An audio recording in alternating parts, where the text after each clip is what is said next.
Всем привет, меня зовут Евгения, и вы на канале Вкусно ТВ. Сегодня будем готовить вот такие вот кабачки с помидором под сыром в чесночном соусе. Очень вкусно, поверьте мне на слово, а лучше пойдите и проверьте.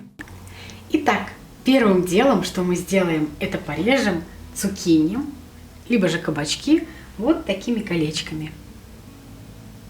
Видите, толщина такая приблизительно. И точно так же порежем помидорки. Желательно подбирать помидоры одинаковые размером с кабачком, чтобы было что-то наподобие вот такого. Хорошо, это мы порезали. Сейчас берем форму.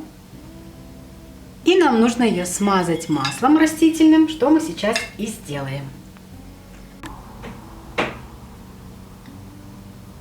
Немножко растительного масла, все хорошенько смазываем. И сейчас будем выкладывать наши овощи. Получается это все таким образом. Помидорчик, кабачок. И вот так.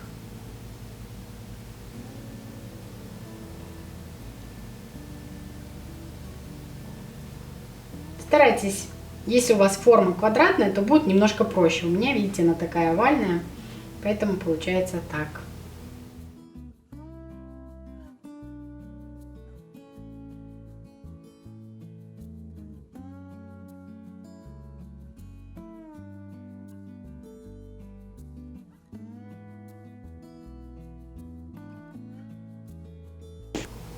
Посмотрите, что у нас получилось. Какая красота! Правда? Такой прям весенний рецепт. Яркий, красочный, красивый. Хорошо, с этим у нас все готово. Сейчас мы сделаем соус.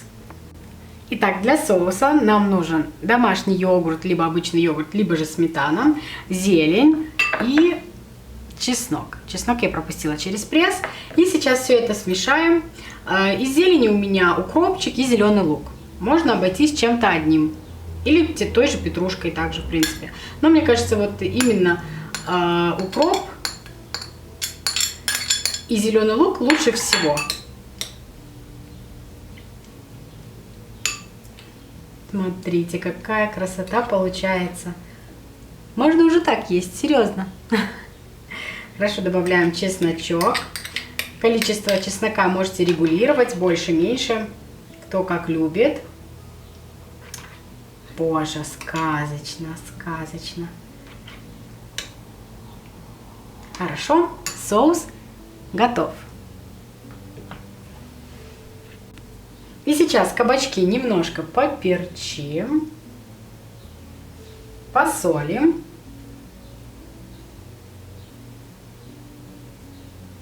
Хорошо, и сейчас заливаем соусом.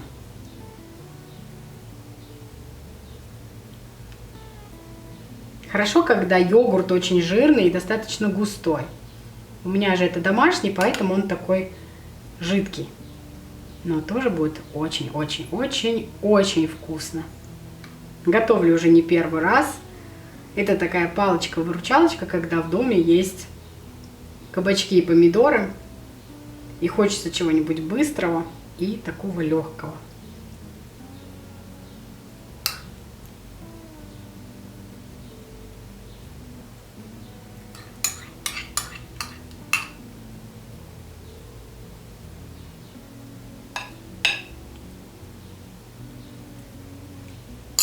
И последний штрих – это сыр. Посыпаем сыром. Количество тоже может зависеть от вашего желания. Можно больше, можно чуть поменьше.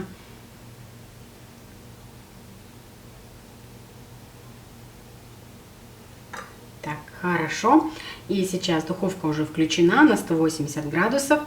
Ставим где-то на 30-35 минут. В общем, будем наблюдать. Итак, спустя 35 минут наша вкуснятина готова. Аромат такой, что просто невозможно удержаться. Я думаю, что, наверное, соседи сейчас будут стучать в двери и спрашивать, что же такое вкусно пахнет. Поэтому обязательно приготовьте, не сомневайтесь нисколечко. Готовьте, вам понравится. Ну, я надеюсь на ваши лайки, на подписку, если вы еще не подписаны. На этом заканчиваю. Всего вам хорошего, приятного аппетита и будьте счастливы. Пока-пока.